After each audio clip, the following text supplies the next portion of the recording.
Et voilà, on arrive à notre instant tourisme et bien-être. Et comme chaque samedi, nous retrouvons notre ami Mahdi El-Kantaoui pour sa rubrique. Et bonjour Mahdi. Bonjour Mela. Et puis aujourd'hui, nous avons une belle jeune femme à nos côtés que nous Merci. recevons, notre amie Emna Chikrouhou, qui est DG de Sunsmile Tours. Je prononce bien? Oui, très très Voilà. bien. Elle est également professeure universitaire à l'Institut des hautes études touristiques de Sidi Vrif. Oui. Elle est ex-vice-présidente de la Fédération interprofessionnelle du tourisme tunisien. Belle figure féminine. Absolument. aujourd'hui. Ah, Et voilà. encore, elle est coach et formatrice en tourisme durable. Très bien. Ah, ben c'est bien, ça va nous intéresser aujourd'hui. Hein. On a pas mal de choses qu'on va Absolument. aborder. Voilà. C'est notre sujet d'ailleurs. Exactement. Bah, Voilà. écoute, Mahdi, je vais te laisser quand même démarrer l'interview et je vais rebondir de temps en temps. Hein. Oui. Voilà, voilà. Merci pour l'invitation. Hein. Je suis honorée d'être parmi vous aujourd'hui. C'est déjà. un grand plaisir. Voilà, c'est vraiment un grand plaisir de te recevoir. Partagé. Très bien. Donc aujourd'hui, on va parler du tourisme durable et on va parler du marché asiatique et en particulier le marché chinois. Voilà. Ah oui. Alors aujourd'hui, on a pas mal de choses à dire sur ce marché-là, Oui. Oui, qui prend une grande place hein, en Tunisie en tous les cas. c'est un marché Oui. stratégique, oui. Très bien, on va y aller. Voilà, Alors. on va commencer, donc je commence par poser la toute première question à Madame Emna Chikrouhou. Donc on aimerait bien définir ce que c'est que le tourisme durable. Déjà, le développement remarquable de l'industrie du tourisme a eu un impact majeur, Mahdi, sur les ressources naturelles et les structures sociales.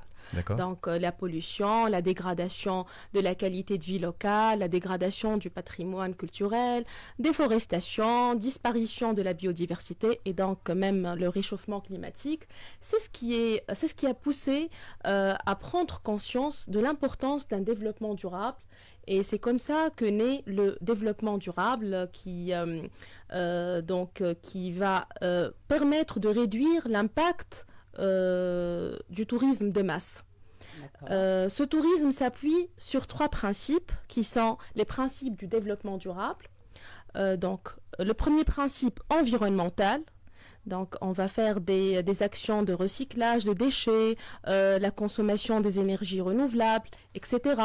Le deuxième principe, c'est le principe social, c'est-à-dire le respect des De la communautés nature. locales Oui. aussi, de leur patrimoine culturel, mais aussi l'aspect économique, c'est soutenir les communautés locales en leur offrant des emplois, en achetant de leurs produits locaux. C'est ça le principe d'un tourisme durable inclusif. D'accord. Voilà. D'accord. Alors, si on parle de la Tunisie, quels sont alors les points forts de la Tunisie pour pouvoir se lancer dans ce tourisme-là et voir le développer? Donc déjà, la Tunisie regorge de ressources naturelles diverses. Des sites archéologiques, un patrimoine historique, culturel très très riche. 3000 ans d'histoire, 1300 km de côte, 9 sites actuellement inscrits au patrimoine mondial de l'UNESCO. Déjà, ce sont des attraits indéniables pour le développement d'un tel tourisme. Une biodiversité exceptionnelle, des paysages à couper le souffle. Donc, on a tout le potentiel pour développer ce type de tourisme. D'ailleurs, la Tunisie s'est orientée de plus en plus vers ce tourisme-là. Oui. Mais Et souvent, ça a été, malheureusement, pendant des années, nous n'avons pas eu l'idée, je ne sais pas, ou les Oui. moyens d'exploiter justement ce secteur-là et ce domaine-là. Ça, on a mis du temps pour y arriver. Oui, on a stagné avec le tourisme Voilà. balnéaire. Oui. on a stagné, donc il y a eu une prise de conscience en fait. D'accord. À Et partir c'est de une prise quand? de conscience mondiale. D'accord. Suite au Covid, hein, j'imagine. Ça a été renforcé par le Covid. Le Voilà. comportement du touriste, même du touriste local, hein, Mhm. il s'est orienté de plus en plus vers un tourisme durable. D'accord. Se déplacer avec un nombre de personnes limitées, donc dormir dans des campements, Ah, oui. dans des formes d'hébergement alternatifs, faire des activités différentes, telles que D'accord. les activités outdoor, D'accord. le cyclotourisme, tyrolienne, les randonnées en plein air. Alors justement, ma question serait, est-ce que justement ces nouvelles vagues, on va appeler Oui. ça, sont arrivées à partir de secteurs privés ou est-ce que l'État a participé justement Même à l'État. aider? Voilà, c'est ce que je Même voulais savoir. l'État. Donc même l'État a pris conscience de l'importance Oui, de oui. ce secteur-là. Oui, oui, mais il a, au fait, le tourisme durable durable entre dans le cadre de la stratégie de développement du secteur touristique à l'horizon de 2035. Très bien, très bien. D'ailleurs, il y a plusieurs programmes qui y sont déjà, tels que le programme de la DRV, l'association mondiale l'association allemande de voyage, qui a mis en œuvre un programme intitulé Ensemble pour un tourisme durable et alternatif, qui a permis la formation de formateurs, dont je fais partie d'ailleurs, en tourisme durable et de coachs. Oui, on va partir ça va se passer ensemble. dans quelques jours, hein. Lundi, on va partir à Berlin et à Francfort. On a c'est un programme très intéressant. Et c'est un programme qui a permis aussi de lancer de nouveaux produits durables et alternatifs en Tunisie.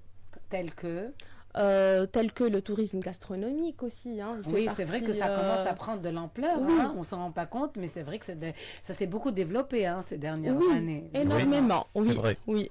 Alors, Madame M. Lachirou, donc, quels sont les marchés qui pourront être éventuellement intéressés par le tourisme durable, et étant donné que la Tunisie peut être considérée comme étant une destination de tourisme durable? Voilà.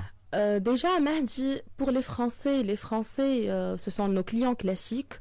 Oui. Et selon les chiffres, en 2019, 76% de Français étaient intéressés par le tourisme durable.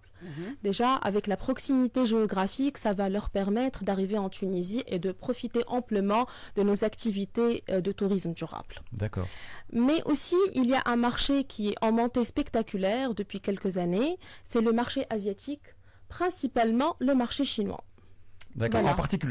En particulier le marché chinois. Oui. Pourquoi? Voilà, en fait, qu'est-ce qui les a attirés dans un petit pays comme le nôtre, justement? Le client chinois, c'est un client qui est complètement différent de nos de notre clientèle classique européenne. Oui. Ce sont des clients qui sont à la recherche de vivre de nouvelles expériences, d'un dépaysement, de s'intégrer avec les locaux. C'est pas un client qui serait intéressé par passer une semaine dans un hôtel à rien faire. D'accord. Oui. C'est pas vraiment l'objectif du touriste chinois. Donc c'est vraiment le touriste curieux qui part à la découverte. Oui, très curieux, qui veut aussi s'imprégner de modes de vie berbères, qui veut goûter à de nouveaux plats gastronomiques, l'authenticité. Oui. Voilà. Paraît-il, il réserve à l'hôtel en LPD, je pense, ou bien en demi-pension. Il passe toute la journée dehors pour découvrir ce qu'il y a en dehors de l'hôtel. Pour être justement avec le Tunisien et vivre la vie Tunisien, visiter le maximum de sites historiques et archéologiques, avec des guides, bien sûr, des visites guidées, manger des plats locaux. D'accord. Même chez l'habitant, et parfois même dormir chez l'habitant. D'accord, très bien. Oui. D'ailleurs, je crois que le Tunisien a compris un tout petit peu ce concept parce que ça se fait de plus en plus. Oui. Et il y a plein de Tunisiens qui ouvrent justement leur maison aujourd'hui pour accueillir cette clientèle. Voilà, et surtout dans le sud, il paraît que le Tunisien est vraiment là à cuisiner, à récupérer les touristes, à les faire dormir chez lui. Oui. Donc c'est pas mal déjà, ça fait fonctionner le système économique. Effectivement, surtout pour les régions intérieures. Maintenant, on s'intéresse plus aux régions. On ne parle plus uniquement des zones côtières. Et ça va créer des synergies, ça va créer des retombées positives et tout. Hein. D'accord, très bien, très très bien. D'accord. Alors, dans quelle mesure le tourisme durable peut être considéré comme étant une opportunité pour les agences de voyage en Tunisie? Oui.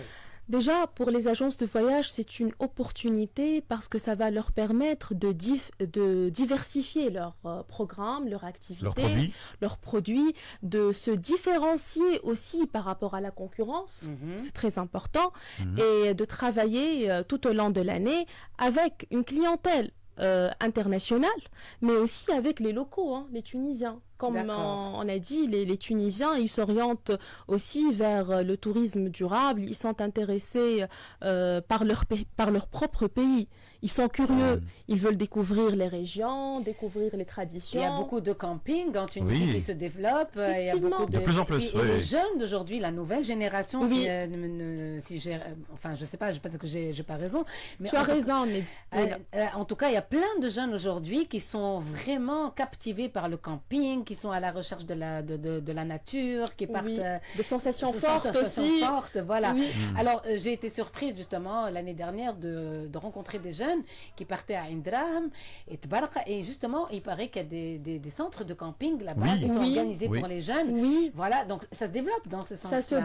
Ça se développe énormément. Il y a même des gîtes ruraux, des Magnifique. hébergements alternatifs. Les jeunes sont en train de bouger, même les jeunes entrepreneurs. Hein. On assiste à un boom de jeunes entrepreneurs dans le Parfait. cadre d'un tourisme durable. Mais j'espère que les hôteliers ne seront pas contrariés. Je ne Parce pense pas que- qu'ils oui. seraient contrariés, Mahdi, parce que, au fait, on travaille ensemble. Il faut travailler ensemble pour arriver à créer un produit fini qui se respecte. Voilà, moi, Oui, oui. ce que j'aimerais savoir, est-ce que justement aujourd'hui nous n'avons plus, nous sommes face, et on en a parlé la dernière fois, parce qu'on a parlé de Thalasso, on a parlé de De justement, tourisme alternatif. Aujourd'hui, en fait, le nouveau touriste, Oui. quand il arrive, il n'a pas du tout envie d'être devant la piscine ou face à la mer en train de stagner. En fait, il est là, c'est bien d'être dans le luxe, d'être dans un hôtel agréable, Oui. Oui. mais en même temps, il cherche autre chose à l'extérieur. Donc maintenant, aujourd'hui, le touriste, quand il arrivera, ce qu'il va nous poser comme question, qu'est-ce que vous en avez à nous proposer en dehors de l'hôtel? Bien évidemment, il C'est faut ça. combiner. En fait, le luxe, ça se combine aussi avec d'autres activités. Voilà. Le client d'aujourd'hui s'ennuie. Il veut pas stagner, en fait. Oui. Voilà. Il veut être dans le mouvement, il veut découvrir. Surtout quand on parle du client chinois, le client chinois, l'objectif de son voyage, c'est le dépaysement, c'est la richesse. Voilà, je suis rentrée de la Tunisie, qu'est-ce que j'ai pu découvrir? Tout à On ne fait. manque pas de potentialité en Tunisie. hein. On ne manque pas. Ouais. Vraiment, on a un très beau pays, un pays riche en culture. J'espère qu'on va l'exploiter À fond. À fond, c'est Oui. ça, Oui. surtout. Voilà. De toute façon, je pense qu'aujourd'hui, nous n'avons pas tellement le choix, après ce que nous avons vécu avec la Covid et tout le reste. Oui. Nous avons intérêt à développer d'autres secteurs, justement, et puis revenir à l'essentiel qui est la nature, au final. La hein. nature, On oui. revient à la nature. Le Oui. climat aussi, oui, oui. Oui, tout à fait. On Nous a avons un cette climat chance doux, exceptionnelle. modéré. Absolument, oui. Alors, la tranche d'âge, moi je suis curieuse, Mahdi, justement, je ne sais pas si tu avais prévu de poser cette question. Oui, la oui. tranche d'âge des touristes chinois, c'est quoi en fait? Voilà. Généralement, ce sont des seniors. D'accord, voilà. Mais pendant les vacances scolaires, c'est-à-dire pendant surtout la grande fête, le Nouvel An chinois, c'est la période qui s'étale de fin janvier, début février. Oui. Donc, on assiste à une arrivée de jeunes et de moins jeunes. hein. Très Donc, bien. Alors, je crois qu'avec le marché chinois, nous avons en quelque sorte, nous allons un peu sauver le problème de la saisonnalité. oui, Parce que les exactement. Chinois, ils ont la peau sensible, donc ils ne viennent pas pendant l'été. Donc Oui. ils vont en quelque sorte couvrir le reste de l'année. Oui, Mahdi, exactement. Les Chinois ne sont pas intéressés par la Tunisie durant disons, les 3 mois chauds de la C'est pas saison du tout, estivale. voilà. Mais ils sont intéressés par la Tunisie tout au long de l'année. Et ça va nous permettre de faire face au problème majeur Mhm. qu'est le problème de saisonnalité. Oui. Donc voilà, c'est pour ça qu'on parle d'un marché stratégique pour la Tunisie. D'accord. Oui. Sinon, quelles sont les attentes donc du touriste asiatique et en particulier donc le chinois pour le marché tunisien, pour la Tunisie? Comme je t'ai dit, Mahdi, ils sont à la recherche de nouvelles expériences. Il est assoiffé de culture, les sites archéologiques, les sites historiques, s'intégrer avec les communautés locales aussi, goûter aux produits de terroir, Tout à goûter fait. à la harissa, Voilà. acheter des dattes, acheter de l'huile d'olive. Et ils ont un On doit pouvoir d'achat comprendre, important. voilà. Hein. Oui. Yani, il faut vraiment mettre le point sur ça parce que un client, c'est un très bon client, le client D'accord. chinois. En quelque sorte, là, Madame M. Lachakrour, vous êtes en train de donner un conseil aux autres responsables, aux professionnels du métier, pour qu'ils sachent quelles sont les attentes du touriste chinois, Oui, pour qu'ils puissent le développer. Parce qu'il faut comprendre leur culture aussi. bien évidemment. Il faut adapter aussi les services touristiques et hôteliers Mhm. aux besoins des clients chinois. Voilà, C'est justement. pas le c'est ce que- client classique. C'est pas ni le client européen, Non, Oui. pas du tout. et ni le client donc américain qui est complètement différent. Ils sont qui est- complètement différents. Voilà, d'abord c'est toute une histoire, tout un vécu. Hein, donc j'espère qu'on aura, nous, en tout cas, nous aurons cette intelligence de retrouver leurs besoins, justement, c'est ça. Est-ce qu'au niveau de la nouvelle génération, donc qui est en train de monter, Oui. au niveau touristique, est-ce qu'on intègre justement ces notions-là pour les jeunes qui veulent faire du tourisme et qui sont dans les écoles de tourisme aujourd'hui? On est en train d'intégrer principalement les jeunes. Je cite par exemple de l'école de Sidi Drif, Oui, dont justement. j'enseigne Voilà. la matière tourisme. Oui, Ce sont des jeunes qui sont très créatifs voilà. et qui sont très ambitieux Mhm. et qui veulent vraiment créer un changement. D'accord. C'est super. ça. Alors, on peut dire que le tourisme durable a de l'avenir en Tunisie? Bien évidemment, Math. Oui, je D'accord. confirme. Il faut développer ce tourisme. Il faut sortir des sentiers battus. Moi, je ne dis pas qu'il faut passer outre que le tourisme balnéaire, parce que ça Mhm. reste toujours le produit phare de la destination Tunisie, mais il faut diversifier D'accord. pour pouvoir faire face aux problèmes, surtout de saisonnalité. Voilà. D'accord, très bien. Très bien, très bien.